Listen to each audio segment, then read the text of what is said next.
மாதம் பூக்கும் கொன்றை பூக்கள் போல சேரி கொண்ட பெண்ணின் அங்கம் தோற்றம் காட்டுதே.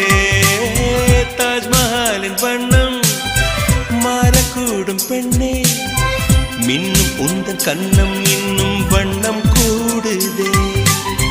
நிறமுள மலர்கள் சோலைக்கு பெருமை, நீயுள்ள ஊரில் வசிப்பது பெருமை.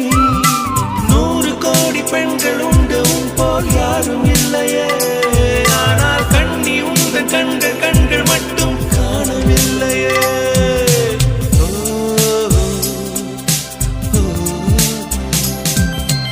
20 கோடி நிலவுகள் கூடி பெண்மையானதோ, என் எதிரே வந்து புன்னகை செய்ய கண் கூசுதோ.